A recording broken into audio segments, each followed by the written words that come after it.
Buenas, mi nombre es Tomás Ferrer, soy auxiliar docente de la tercera cátedra de anatomía y formo parte del equipo de demostración cadavérica. ¿Sí? En el presente video les voy a explicar sobre lo que son los pares craneales. En este video lo que voy a hacer es concentrarme en lo práctico del tema, ¿sí?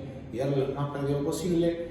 Y hay algunos temas teóricos que no los vamos a poder ver, así que les pido que complementen estos temas, ¿sí? Restantes con lo que es el libro de texto, ¿sí?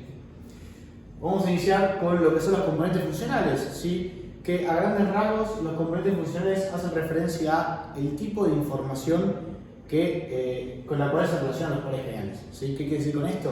Por ejemplo, si la información es una aferencia ¿a qué? Al senso central, en este caso los núcleos de los nervios ubicados a nivel del tronco del encéfalo, de muchos de ellos, de todos, menos el primero y el segundo par que no los puse, ya que estos van a tener otro video aparte y más específico. Entonces, si es aferente, ¿sí? Es decir, la información va de la periferia hacia el senso central, o si es eferente, ¿no? Si la información sale de lo que es el senso central y se dirige hacia una estructura periférica. Y luego nosotros podemos describir los componentes funcionales en relación a el tipo y la calidad de información que estos manejan. Por ejemplo, los pares craneales que tengan un componente funcional que sea aferente, somático y general, ¿sí? Que yo lo puse con las siglas, A de aferente, S de somático y G de general. Esto va a variar si es con B corta, ¿sí? Que hace referencia a un componente visceral, y si es con E, que es un componente especial, ¿sí? Entonces, si es un aferente somático general, va a traer la sensibilidad, por ejemplo, de todo lo que es la cara y lo que es el conducto auditivo externo, ¿sí? Y acá tenemos los núcleos que reciben la información de esta región que acabo de describir, ¿sí? Luego tenemos lo que es el aferente somático especial. El aferente somático especial, que lo que hace es traer información, ¿sí? De los núcleos cocleares y vestibulares del octavo par, es decir, de la audición y lo que es el equilibrio, y también de la visión, ¿sí? Yo no puse el segundo par, ya que va a estar en otro video. Luego tenemos lo que es el aferente visceral general, ¿sí? Y como dice su nombre, va a tener información de lo que son las vísceras, ¿sí? Vamos a presentar, hay receptores ubicados en las vísceras, ya sea en tejido glandular, en tejido muscular liso, etc. Y estos núcleos, ¿sí? Que forman parte de este componente funcional, van a recibir toda esa información, ¿sí? Y acá vemos los núcleos en relación a este componente funcional y a los pares craneales respectivamente, ¿sí? Luego tenemos lo que es el aferente visceral especial, ¿sí? Que lo que va a hacer la importancia que tiene el aferente visceral especial es que va a recibir las aferencias de dos sentidos, que es el gusto y el olfato, ¿sí? Perfecto. Esos son todos los aferentes, ¿sí? Ahora vamos a ver los eferentes, en los cuales iniciamos con el eferente somático general, que lo que va a hacer, la importancia es que va a llevar información de lo que es el sistema central hasta los músculos, ¿sí? Que no presentan un origen braquiomérico o que no derivan de los arcos branquiales, ¿sí? Como por ejemplo el tercer par, el cuarto par, etc. ¿Sí? Ahora, los músculos que sí derivan, ese tejido muscular esquelético que sí deriva de arcos branquiales o que es braquiomérico, va a ubicarse en lo que es el eferente visceral especial, ¿sí? Como por ejemplo el núcleo de masticación o el motor del séptimo par, ¿sí? Que estos se ubican en lo que es el eferente visceral especial. Ahora, el último componente funcional que nos queda es el eferente visceral general, ¿sí? Este eferente visceral general va a ser la neurona presináptica del sistema parasimpático, ¿sí? Un tema que quizá ustedes ahora no entiendan, lo van a entender más que nada cuando pasan los prácticos de neuroanatomía, ya que es un tema que vamos a ver, ¿sí? Pero entiendan que el sistema parasimpático va a tener una neurona presináptica que va a tener su soma a nivel de estos núcleos, ¿sí? Y que su componente funcional es un eferente visceral general, y su neurona, el axón de esta neurona presináptica va a emerger todo lo que es el espesor del nervio hasta su destino, ¿sí? Para inervar ciertos elementos, ya sea tejido muscular liso, tejido glandular, etc. ¿Sí? Tengan este cuadro a mano, ¿sí? Así que cada vez que vayamos tratando todos los nervios, ¿sí? Del tercer par al 12º par, vamos a ir justificando la inervación, ¿sí? De estos nervios en relación a sus componentes funcionales, ¿sí? De esta forma es más fácil entenderlo y también más fácil aprenderlo, ¿sí? Así que, si quieren, pausen el video y lo ven bien, ¿sí? Vamos a iniciar ahora con la descripción de cada uno de los pares. vamos a iniciar la descripción del tercer par o el nervio oculomotor, ¿sí? Primero vamos a situarnos en el preparado, ¿sí? Acá nos ubicamos al telencéfalo, ¿sí? Y acá vemos todo el tronco del encéfalo con una primera porción que es el mesencéfalo, una segunda porción que es el puente o protuberancia y una tercera porción que es el bulbo raquídeo o la médula oblongada, ¿sí? Acá podemos visualizar estas estructuras que son los pedúnculos cerebrales, ¿sí? Que forman parte de lo que es el mesencéfalo, ¿sí? Y entre ellos vamos a ver nacer a este nervio que está acá, ¿sí? Este es el nervio oculomotor, ¿sí? El mismo va a emerger entonces de lo que es la cisterna interpeduncular, ¿sí? Que el mismo se encuentra en la fosa interpeduncular, como vemos acá, entre ambos pedúnculos cerebrales, ¿sí? El mismo, el nervio oculomotor, ¿sí? Va a tener dos componentes funcionales como los que repasamos hace un ratito, que son el eferente somático general y el eferente visceral general, ¿sí? Uno va a nacer de lo que es el núcleo del nervio oculomotor y otro va a ser el núcleo de Edinger-Westphal, ¿sí? Que es el componente parasimpático o el eferente visceral general, ¿sí? De este nervio. Al emerger de la fosa interpeduncular, hay dos elementos vasculares, de acá vemos las ramas, ¿sí? No podemos ver las relaciones claras ya que fueron cortadas, pero nos lo podemos imaginar, ¿sí? Una rama que pasa por encima y otra que pasa justamente por debajo, ¿sí? Y a estas dos arterias le hacen un pinzamiento al nervio oculomotor, ¿sí? Estas dos arterias son hacia cefálico lo que es la arteria cerebral posterior y hacia caudal la arteria cerebelosa superior, ¿sí? Le van a pasar de esta forma, como la pinza lo estoy marcando ahora, ¿sí? Una por debajo y otra por encima, ¿sí? Es una relación muy importante a tener en cuenta del nervio oculomotor, ¿sí? En este cráneo, ¿sí? Podemos visualizar parte de lo que es el trayecto y las relaciones que va a presentar el nervio oculomotor. El mismo, si acá encontramos el foramen magno, sabemos que este es posterior. Acá encontramos, por ejemplo, a las celdillas etmoideales, ¿sí? O la lámina cribosa del hueso etmoides, por ende decimos que esto es anterior, ¿sí? Acá vamos a encontrar al tronco del encéfalo y el oculomotor va a tener un trayecto bien anterior, ¿sí? Primero pasaba por lo que es la cisterna interpeduncular, luego se iba a tener el pinzamiento vascular entre la arteria cerebrosa superior y cerebral posterior, y luego iba a pasar posterior y lateral a estos elementos que están acá, que no son más que las apófisis clinoides posteriores, ¿sí? Va a tener esa relación y luego va a encontrarse lo que es el seno cavernoso, ¿sí? Si ustedes recuerdan cómo es la estructura del seno cavernoso, en su pared lateral, en una porción más superior, ¿sí? El elemento más superior en la pared lateral, es el nervio oculomotor, ¿sí? Que luego este va a tener una dirección y se va a dirigir al foramen que ubicamos ahí, que es la fisura orbitaria superior, ¿sí? Para dirigirse a nada más que lo que es la órbita, ¿sí? Ya que ahí van a haber músculos que van a ser inervados por el nervio oculomotor, que vamos a repasar en el siguiente preparado. En el siguiente preparado, esta región es anterior, esta región es posterior, esta región es superior y esta región es inferior, ¿sí? Y nosotros evidenciamos en este punto a el tercer par. Si este es un preparado complejo, así que síganme y si no entienden algo, rebobinen el video para repasarlo nuevamente, ¿sí? Vamos a quitar este remito por acá para que se vea mejor lo que es el tercer par. Esta porción de acá es el mesencéfalo y acá la protuberancia, ¿sí? Y tenemos, ¿sí? Que en relación a una pinza vascular de la arteria cerebral posterior y cerebelosa superior, nos encontramos con el tercer par, ¿sí? Si ustedes recuerdan las relaciones de las estructuras que tienen que estudiar, va a ser más fácil ubicarlo en los preparados, ¿sí? El mismo iba a tener una dirección hacia anterior, iba a pasar por lo que es el seno cavernoso, para luego pasar por lo que es en la fisura orbitaria superior. En este preparado está cortado, es la porción del hueso. La vemos, seguimos por acá, profundo a estos elementos nerviosos. Y luego se va a perder en lo que es la órbita debido a la gran cantidad de músculos que se encuentran en la misma, ¿sí?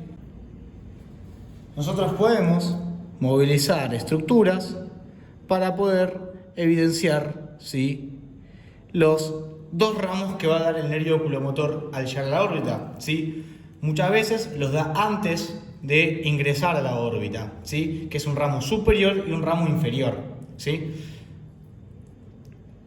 Ambos ramos van a pasar por dentro del anillo tendinoso de Zinc para luego ubicarse en lo que es una relación interna a los músculos, ¿sí? De la cavidad orbitaria, ¿sí? Hablo de los rectos y los oblicuos, ¿sí?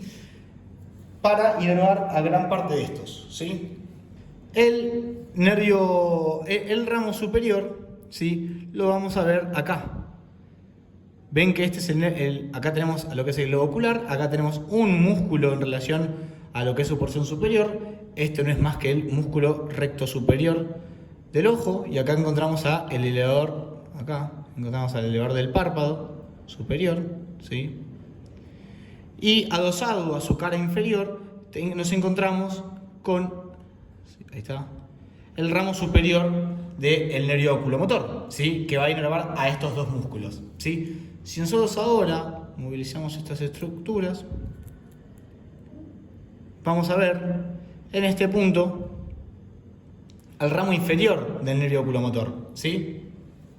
Que este ramo inferior va a ser muy importante, ya que va a darle inervación a el oblicuo inferior que encontramos acá, su tendón, al recto inferior que encontramos acá, al recto medial, que no lo podemos ver ya que se encuentra del otro lado de esta cavidad, vamos a poner acá, ¿sí? Al recto medial, al oblicuo inferior, al recto inferior, y va a dar ramitos para lo que es el ganglio ciliar, ¿sí? Que ahí eso va a ser muy importante, ya que va a estar en relación a lo que es la vía parasimpática, ¿sí? La inervación parasimpática del ojo, ¿sí? Ya que este ganglio ciliar va a emitir nervios ciliares cortos que se van a dirigir a lo que es el globo ocular para inervar al músculo constrictor de la pupila, ¿sí? Y ahora efectuar la acción. El cuarto peritoneal, ¿sí? O nervio troclear, o también llamado nervio patético, ¿sí? El mismo, si recuerdan, iba a tener un componente funcional que es el eferente somático general, el cual la información iba a nacer de lo que es el núcleo del nervio troclear, ¿sí? Ubicado a nivel del mesencéfalo, ¿sí? Recuerden que en este preparado, esto es anterior, acá encontramos el lóbulo frontal, esto es posterior, acá encontramos el lóbulo occipital, y aquí encontramos mesencéfalo, protuberancia puente y bulbo raquídeo, ¿sí? O médula oblongada. Esto es una vista desde lateral, a diferencia de lo que era la anterior, ¿sí? La anterior imagen de este preparado, que era una vista desde anterior, ¿sí? Acá encontramos los pies pedunculares, ¿sí? Perdón, acá encontramos los pedúnculos cerebrales, ¿sí? Y el nervio troclear va a tener una característica que lo va a diferenciar del resto, que su origen aparente va a ser hacia posterior, ¿sí? El mismo van a ser de una porción dorsal del tronco del encéfalo en relación a los colículos, y lo que va a hacer es incurvarse para tener una dirección hacia anterior, ¿sí? También otra característica es que ambos nervios se van a decusar, es decir, que van a cruzar la línea media. Por ejemplo, estamos viendo ahora una visión de lo que es el hemitronco del encéfalo izquierdo, ¿sí? Acá lo que va a suceder es que el nervio troclear derecho va a pasar hacia dorsal a estas estructuras, va a cruzar la línea media y va a relacionarse con todo lo que es la cara lateral de este hemitronco izquierdo, ¿sí? Y va a tener la inervación de lo que son estructuras del lado izquierdo, ¿sí? Específicamente un músculo que vamos a ver a continuación, ¿sí? Pero es muy importante esto, ya que va a ir por lo que es la cisterna cuadrigeminal o cuadrigémina y luego la cisterna ambiens, ¿sí? Que estos elementos y estos conceptos los van a reconocer mejor y asociar mejor cuando ya hayan visto las cisternas subaracnoideas, ¿sí? Pero este nervio va a tener un trayecto también hacia anterior, va a también tener una relación con lo que es una pinza vascular, ¿sí? Dada por la arteria cerebral posterior y cerebrosa superior, pero en este caso más lateral, ¿sí? Cuando en el nervio oculomotor era en una porción muy medial, en este caso va a ser más lateral, ¿sí? Y luego este nervio troclear iba a tener una dirección hacia anterior, iba a pasar en relación a lo que es la pared lateral, inmediatamente inferior al nervio oculomotor del seno cavernoso, ¿sí? para luego atravesar lo que es la fisura orbitaria superior. En este caso va a pasar por fuera del anillo tendinoso de Sim y inervar a un único músculo, que es el músculo oblicuo superior, ¿sí? Volvemos con este preparado, ¿sí? Ahora para tratar el quinto par o nervio trigémino, ¿sí? El mismo iba a estar formado por dos componentes funcionales. Uno que era sensitivo, que hace referencia al aferente somático general, que está dado por tres núcleos, ¿sí? El núcleo trigémino espinal, el núcleo principal del trigémino y el núcleo mesencefálico del trigémino, ¿sí? Y luego un componente funcional que era deferente visceral especial, dado por lo que es el núcleo masticador, ¿sí? Que iba a hacer una eferencia, a diferencia del otro que era una aferencia, ¿sí? El origen aparente de este núcleo va a ser en la cara lateral del puente, ¿sí? Este origen aparente es un respaldo anatómico que usamos mucho para lo que es dividir la porción basilar del puente, ¿sí? En una porción más ventral a este punto, ¿sí? Y hacia dorsal vamos a ver lo que es los pedúnculos cerebelosos, ¿sí? Todo esto a través de este reparo. Perfecto. Este nervio va a tener un trayecto hacia anterior y luego va a encontrarse con un ganglio, que es el ganglio de Glasser o ganglio trigeminal, ubicado en lo que es un desdoblamiento de la dura madre, ¿sí? Que se llama Kabum de Merkel. ¿Sí? Volvemos al preparado que usamos antes. Esto es anterior, esto es posterior, ¿sí? Esto es superior y esto es inferior, ¿sí? Y acá vemos, ¿no?, al tronco del encéfalo, ¿sí? Y acá vemos al tronco del encéfalo en este punto, dando a este nervio que, si lo seguimos, va a tener un engrosamiento que no es nada más que ganglio de Glasser, ¿sí? O ganglio semilunar, o también llamado ganglio trigeminal, ¿sí? Y de este ganglio iban a ser tres ramas muy importantes, como es el nervio oftálmico, el nervio maxilar y el nervio mandibular, ¿sí? El nervio oftálmico, ¿sí?, también llamado 5-1, ¿sí?, debido a su subdivisión, es un nervio totalmente sensitivo, ¿sí?, que lo que va a hacer es tener una dirección hacia anterior y pasar por lo que es la fisura orbitaria superior, ¿sí?, la cual fue removida, ¿sí? Esta se va a dividir antes en sus tres ramos terminales, que es el nervio lagrimal, el nervio frontal y el nervio nasociliar, ¿sí?, que de los cuales, de estos últimos tres nervios que acabo de nombrar, solamente uno solo va a pasar por dentro del anillo tendinoso de Sim, y este es el nervio nasociliar, que para ello debemos mover algunas estructuras para poder evidenciarlo, ¿sí?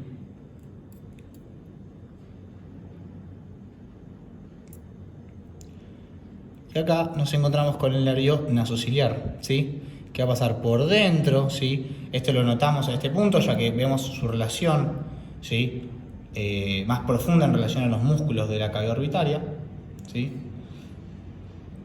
Va a tener un trayecto hacia medial, por eso es que lo perdemos, ¿sí? Vean acá. Ahí está. Por eso lo perdemos, va a tener un trayecto hacia medial, ¿sí? Y el mismo va a dar nervios, que son los nervios etmoidales anterior y posterior, para lo que son los forámenes etmoidales anterior y posterior respectivamente, ¿sí? Y también va a dar el nervio infratroquear y nervios ciliares largos y cortos, ¿sí? Este nervio iba a tener una relación íntima con lo que es la pared medial de la órbita, ¿sí? Por eso es que en este punto lo perdemos, ya que estamos viendo una vista desde lateral, ¿sí?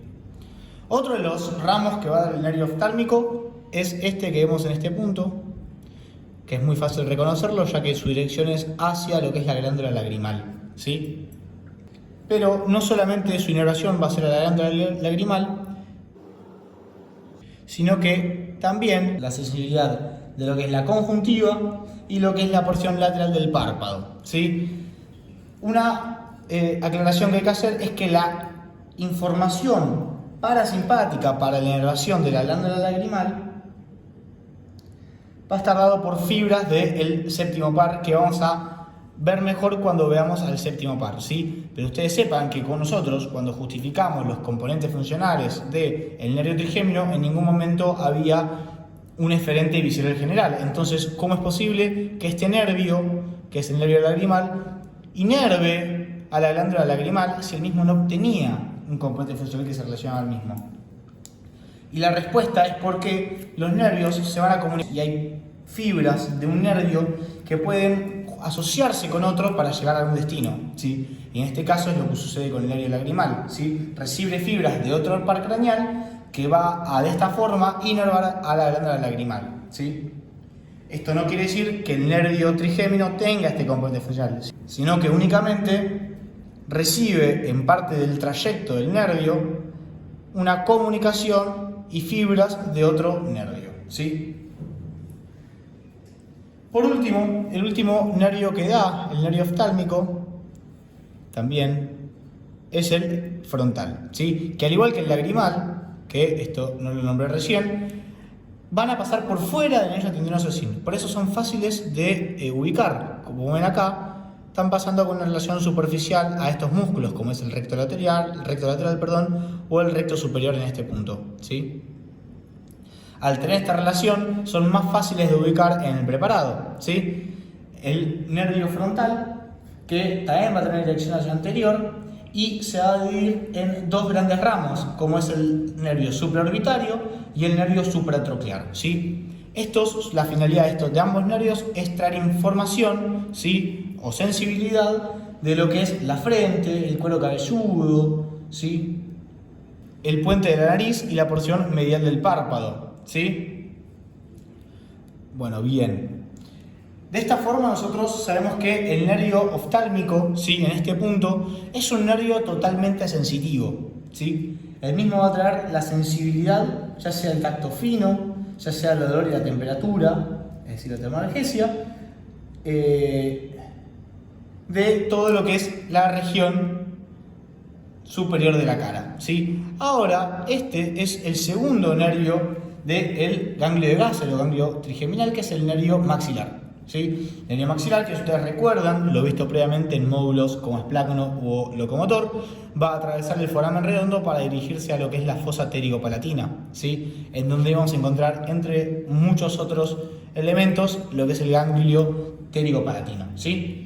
Al llegar a este punto, que es la fosa pterigo-palatina, ¿sí? Acá fue removido el foramen redondo, va a dar dos nervios importantes, que uno es este nervio que está acá, que va a pasar por dentro de lo que es la fisura orbitaria inferior, ¿sí? Que va a ser el nervio infraorbitario, y otro nervio más delgado que se ubica en este punto, que es el nervio cigomático, ¿sí? Este nervio cigomático que también va a pasar por la fisura orbitaria inferior, y este es el nervio que se va a comunicar con el nervio lagrimal. Luego vamos a ver que al nervio infraorbitario le van a llegar, ¿sí? O va a dar nervios que van a tener que van a traer información sensitiva, ¿sí? Estos nervios son, por ejemplo, el que estoy marcando ahora con la pinza, que es el nervio alveolar superior, y también los nervios palatinos, ¿sí? Tanto mayor como menor, ¿sí? Que van a pasar por los conductos palatinos mayor y menor respectivamente, ¿sí? En cambio, al nervio cigomático, el mismo va a finalizar su recorrido dando dos ramas, como es el cigomático temporal y el cigomático facial, que van a traer información de la región de la cara, ¿sí? Información sensitiva. Por último, nos encontramos con este nervio que está acá, que es el nervio mandibular, ¿sí? El mismo, si ustedes recuerdan, iba a pasar por lo que es el foramen oval. En este preparado también fue removido parte del foramen oval para que se vea lo que es el paso del nervio, ¿sí? Y este, a diferencia de los dos nervios que vimos recién, es un nervio mixto. ¿Qué quiere decir con mixto? Que va a tener aferencias, es decir, que va a tener inervación sensitiva, y va a tener eferencias, ¿sí? Que este es el nervio, que va a inervar justamente a los músculos de la masticación. Dijimos que el oftálmico y el maxilar son únicamente sensitivos, únicamente reciben aferencias de lo que es la sensibilidad de la cara, ¿sí? Como vemos en esta imagen, acá vemos a el nervio mandibular dividiéndose. Para ello voy a mover el preparado para que puedan ver todo bien.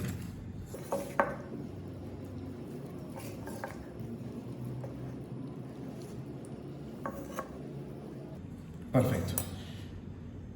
Y acá, de vuelta, vemos a lo que es el nervio mandibular. Y acá vemos 3 de sus ramos, los cuales 2 fueron cortados para poder evidenciar estructuras inferiores.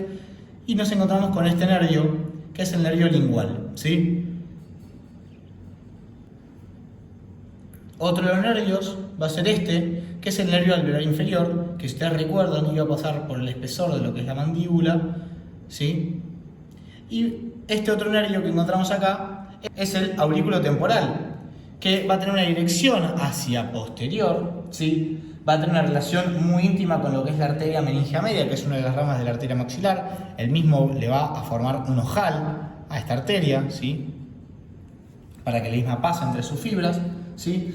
Y se va a dirigir hacia posterior para tener la inervación de lo que es la glándula parótida, que se encuentra en este punto, ¿sí? Y acá pasa lo mismo que pasaba con la glándula lagrimal. ¿Cómo es posible que la glándula parótida, ¿sí?, esté inervada por el nervio aurículo temporal si el aurículo temporal es un ramo del trigémino y el trigémino no presenta ningún componente funcional con la inervación de este elemento, sino presenta un componente parasimpático? Bueno, la respuesta es que, como ocurre con el nervio lagrimal, hay otro par cañal con un componente eferente visceral general que le va a otorgar fibras a este nervio para que viajen junto a este y de esta forma lleguen al destino e inerven a la glándula, ¿sí? Pero no son propias del trigémino, sino que son dadas por otro nervio, ¿sí? Lo vamos a ver más adelante. Y otra de las ramas que podemos buscar es la rama del nervio pterigoideo medial, ¿sí? Que esta rama a veces nacen todas de esta misma rama o a veces el nervio mandibular se divide, ¿sí?, en varios ramos motores que van a inervar los músculos de la masticación, entre ellos el músculo pterigoideo medial, el músculo pterigoideo lateral, el músculo masentérico y el músculo temporal, ¿sí?, dando para este último 2 nervios que son los nervios temporales profundos, ¿sí?, específicamente.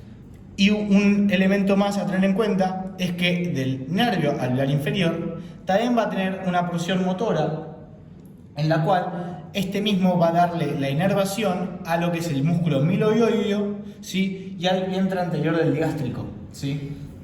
Un elemento también a tener en cuenta es que del nervio oftálmico muchas veces vamos a ver una rama que es recurrente, ¿sí?, que es esta que vemos acá, ya que el nervio va a tener la dirección hacia anterior y esta rama va a dirigirse hacia posterior, ¿sí? Va a ser recurrente y este es una rama meningia que, como vemos acá, se va a dirigir a lo que es la inervación de lo que es la porción más anterior, la tienda del cerebelo, ¿sí? Ahora vamos a ver a los nervios que acabamos de nombrar desde otro ángulo, ¿sí? Recuerden que esta es una vista desde lateral. Ahora lo que voy a hacer es girar el preparado, ¿sí?, y vamos a ver el techo, ¿sí?, en donde vemos en este punto el nervio frontal, ¿sí?, ven cómo pasa por fuera el anillo tendinoso de zinc y tiene una relación superficial a los músculos, más que nada lo que es el recto superior. Lo vamos a rebatir.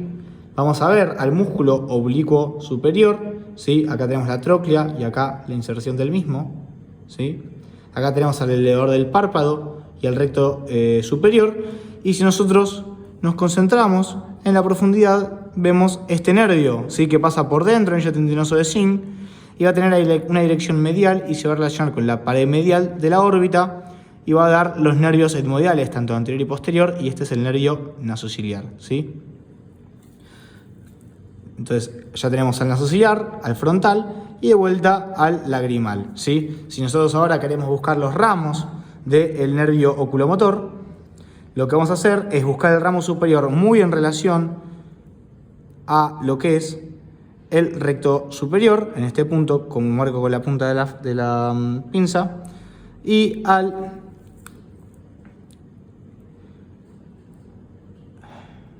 ramo inferior lo voy a buscar dando ramitos para inervar, ¿sí?, a lo que es el oblicuo inferior, al recto inferior y al recto medial, ¿sí?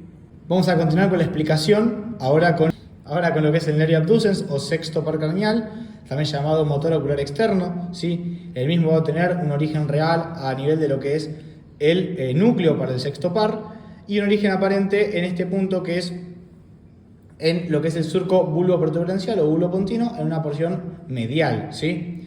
El mismo va a tener un trayecto hacia anterior y hacia superior, el cual vamos a poder evidenciar en este preparado, ¿sí? En donde vemos, de vuelta, esto es superior, esto es inferior, esto es anterior y esto es posterior. Vamos a ver al nervio en este punto, ¿sí?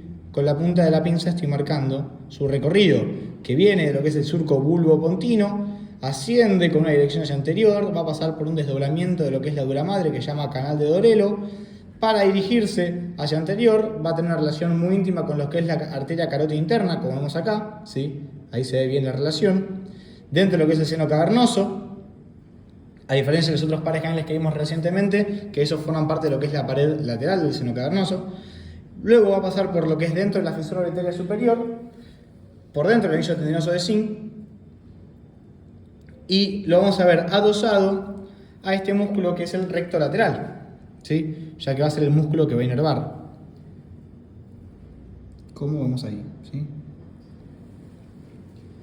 Vamos a continuar con la explicación de los pares canales. Ahora vamos a continuar específicamente con lo que es el nervio facial, ¿sí? El nervio facial va a tener una complejidad mayor a los que describimos previamente, ya que va a tener una mayor cantidad de componentes funcionales y por esta misma razón una mayor cantidad de orígenes reales, es decir, de núcleos, ya que va a derivar, por ejemplo, del núcleo salivar superior, del núcleo motor del facial, del núcleo trigémino espinal y el núcleo solitario, ¿sí? Traten de, a medida que voy describiendo al nervio facial, ir justificando todos los componentes funcionales con su respectiva inervación, ¿sí? El origen aparente de este nervio va a ser en el surco bulbopontino o bulboprotuberencial, inmediatamente lateral a este nervio que vimos previamente, que es el nervio abducens. Así que va a ser este que encontramos en este punto, que lo vemos justamente emergiendo a través de dos raíces. Una que es el nervio facial, propiamente dicho, y otra que es el nervio intermedio, ¿sí? Si nosotros rotamos el preparado, nos vamos a ubicar y lo vamos a encontrar en este punto, ¿sí? Acá, que se encuentra en una porción supraolivar, inmediatamente lateral al nervio abducens, ¿sí? Si nosotros cambiamos rápidamente de preparado y vamos a un cráneo, ¿sí? Donde recordemos que esto era posterior y esto es anterior, vamos a ubicar al facial emergiendo del tronco del encéfalo y dirigiéndose hacia este conducto, ¿sí? Que es el conducto auditivo interno, ¿sí? Junto a lo que va a transcurrir con lo que es el octavo par, ¿sí? Dentro del conducto auditivo interno, el facial va a ir en un canal específico y solitario, que es el canal del facial, el acueducto del facial o acueducto de Falopio, ¿sí? En este preparado, al no haber removido gran parte de lo que es la porción petrosal temporal, no vamos a poder evidenciar estas relaciones y este trayecto, ¿sí? Así que traten de compensar esto con lo que es el libro de texto para tener una mejor visión, ¿sí? Igualmente yo se los voy a decir.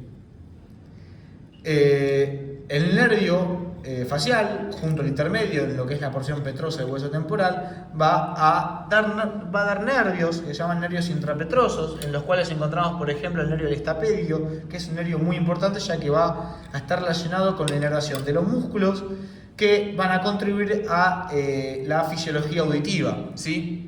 Así que son nervios muy importantes, por ejemplo el nervio del estapedio, ¿sí? Otro de los elementos que voy a encontrar en este punto es el ganglio geniculado, ¿sí? Que es un ganglio meramente sensitivo, es decir, que va a estar asociado con lo que es la sensibilidad, va a ser ahí sinapsis de lo que es previas, ¿no? Van a estar los somas de la vía de la sensibilidad del facial y también del gusto, ¿sí?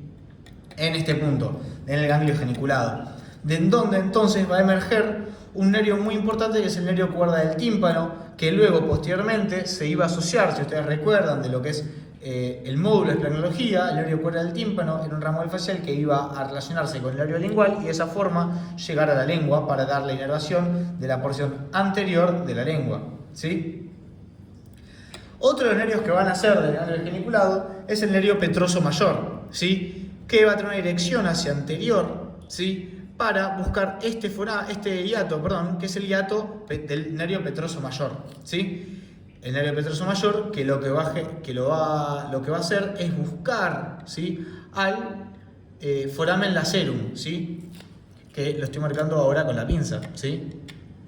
En ese punto, ¿sí? El hiato del petroso mayor está en este punto, lo que va a hacer el nervio es dirigirse hacia el foramen lacerum, ¿sí? ¿Para qué? Porque en ese punto el nervio petroso mayor se va a asociar con el nervio petroso profundo, que es una rama, ¿sí?, de lo que es el nervio, o el plexo más que nervios, y el plexo caróteo timpánico, que es un plexo simpático asociado a la arteria carótida interna, ¿sí? Que si nosotros vemos, la carótida interna emerge en este punto, así que son muy cercanos ambos elementos, ¿sí? Luego voy a ir por el foramen lacerum, ¿sí? Y no va a pasar por la totalidad del foramen lacerum, sino que dentro del foramen, en su pared anterior, ¿sí? A ver, voy a ver si ahora con la cámara es posible verlo.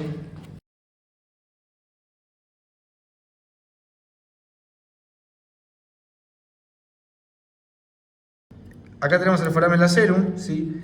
En ese punto, que está bien hacia anterior del mismo foramen, vamos a encontrar a lo que es el conducto pterigoideo, en donde el nervio petroso profundo y el nervio petroso mayor se van a juntar para formar el nervio del conducto pterigoideo y tener una dirección hacia anterior. ¿Hacia qué punto específicamente?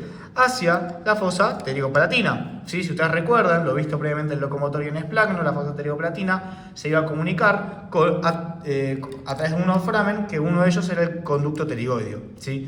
Que este nervio iba a llegar a lo que es la fosa pterigopalatina, iba a hacer sinapsis con lo que es el ganglio pterigopalatino, y de esta forma el ganglio pterigopalatino se iba a comunicar con el nervio cigomático. El nervio cigomático, si ustedes recuerdan, es un ramo del nervio maxilar, ¿sí?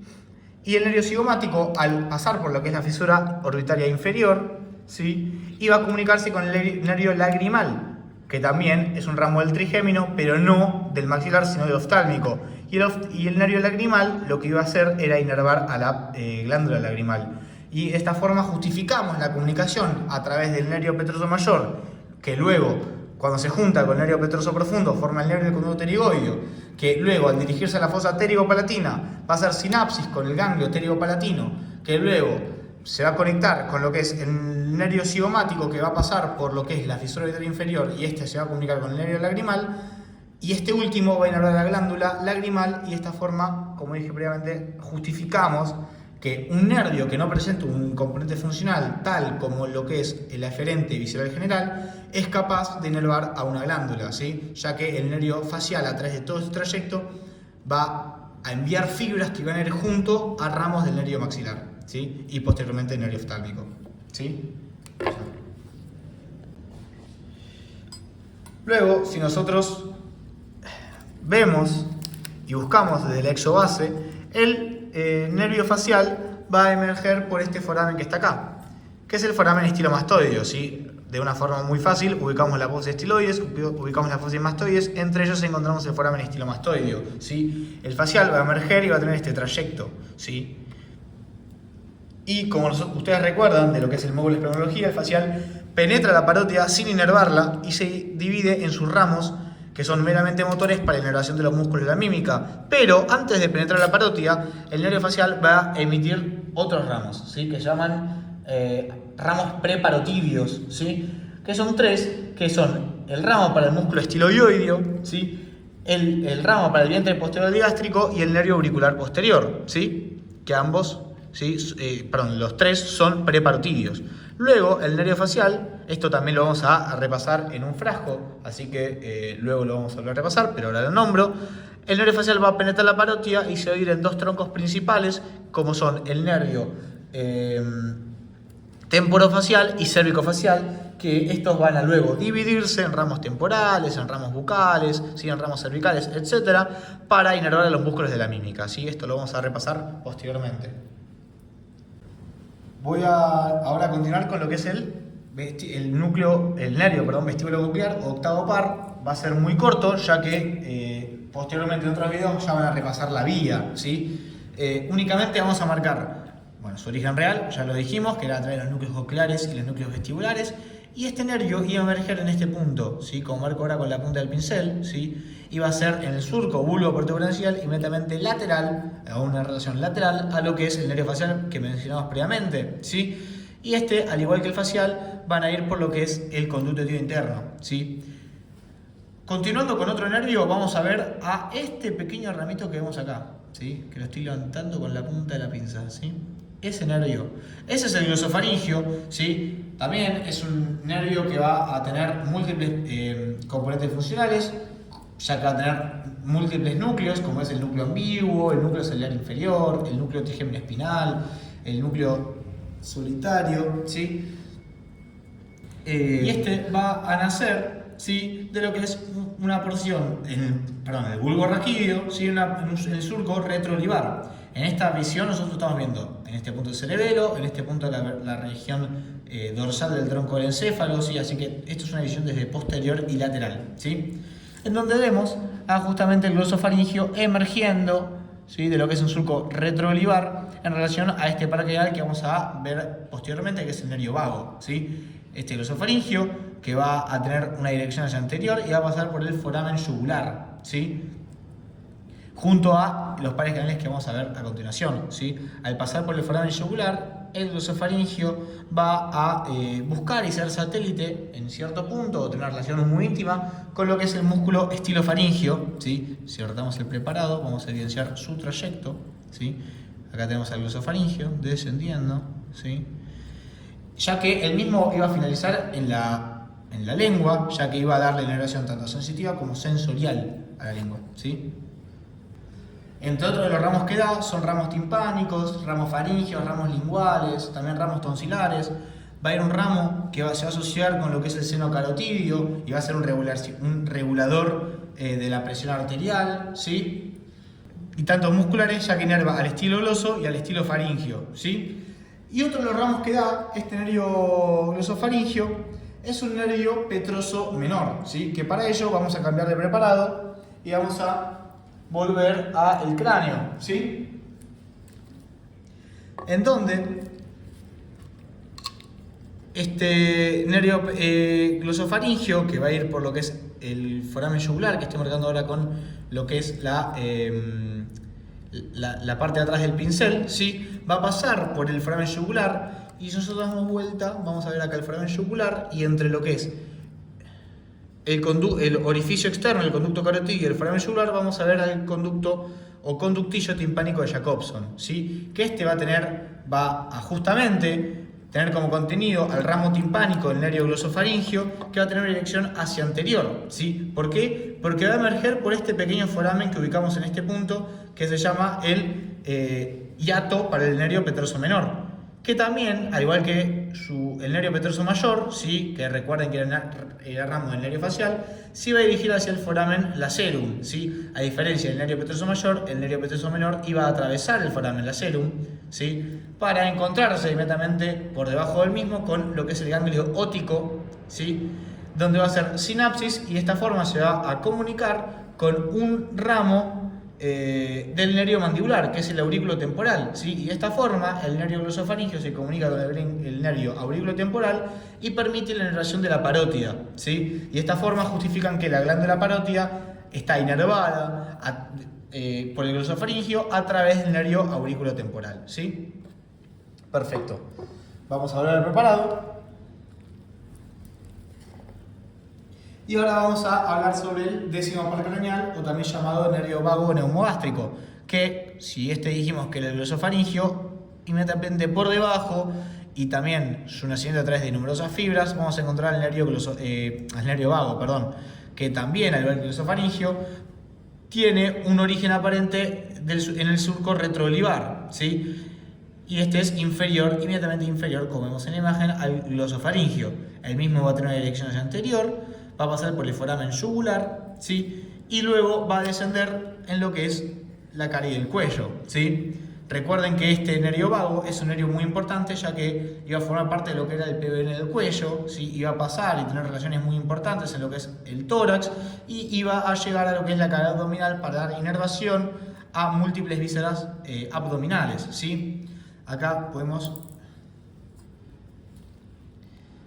evidenciar al nervio vago, ¿sí? Y en este punto el nervio vago está dando uno de sus ramos, que es el nervio laringio superior, ¿sí?, que lo deben recordar del módulo de esplagnología, ¿sí?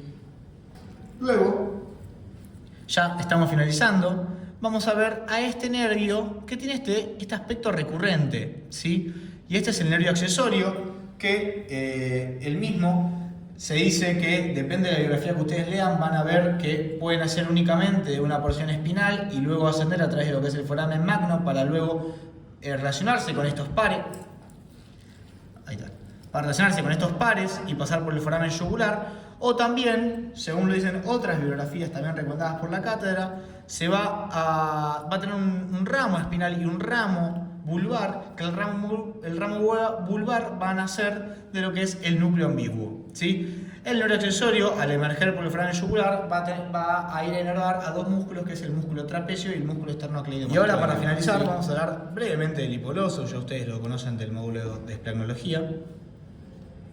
Su origen aparente va a ser en el surco preolivar, lo vemos acá, ¿sí? A través de múltiples raíces, ¿sí? El mismo iba a atravesar a través del conducto del hipogloso. Volvemos a este preparado, ¿sí? Ya no hace falta que los ubique, ya lo deben conocer. Va a pasar por el conducto del hipogloso, ¿sí? Y se va a dirigir con el destino de la lengua, ya que inervaba de forma motora casi todos los músculos de la región de la lengua, ¿sí? Previamente le marqué a este como el laringio superior.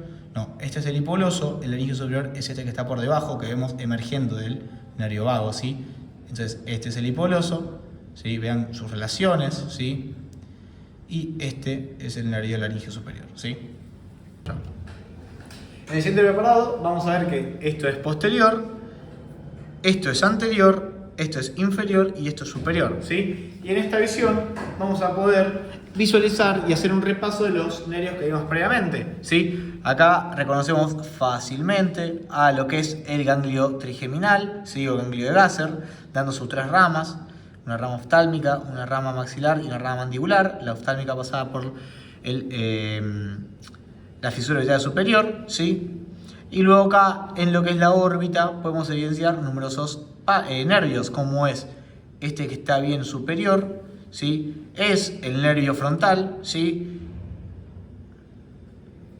Este que está, ven ahí amarillo, que está adosado al nervio que rebatimos, que es el nervio recto lateral, es el nervio abducens, ¿sí? O el nervio motor ocular externo.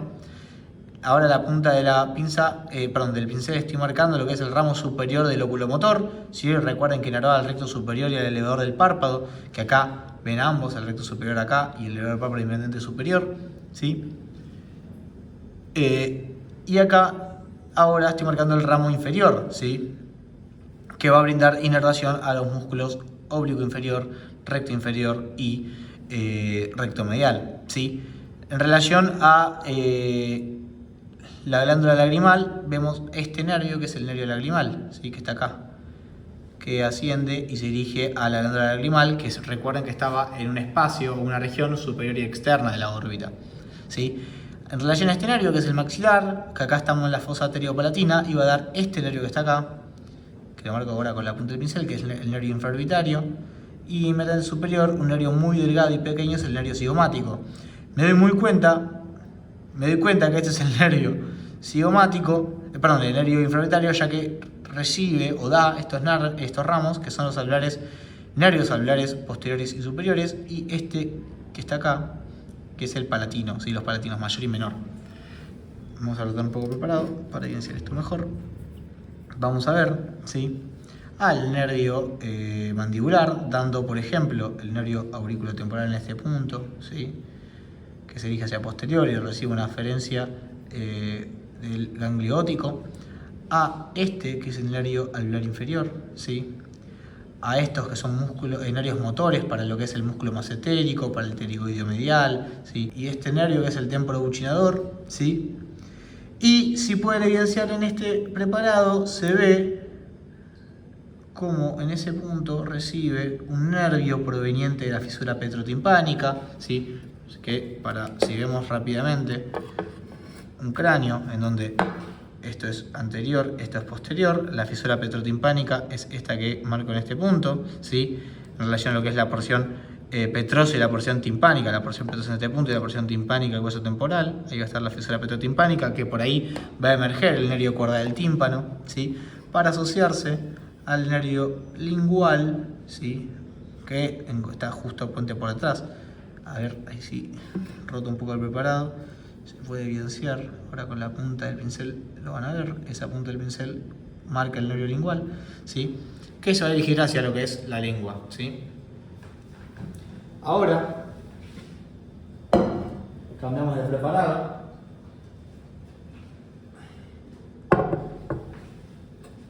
Y en este preparado vemos a lo que es el nervio facial, ¿sí? Esto es inferior, esto es posterior, esto es superior y esta región es anterior, ¿sí? Donde vemos al nervio facial, ¿sí? Justamente emergiendo, ¿sí? Acá fue removida la parótida y dando sus ramos, ¿sí? Temporales, ¿sí? Cigomáticos, bucales, cervicales, todo a través de dos ramos principales, como es el temporofacial y el cervicofacial, ¿sí?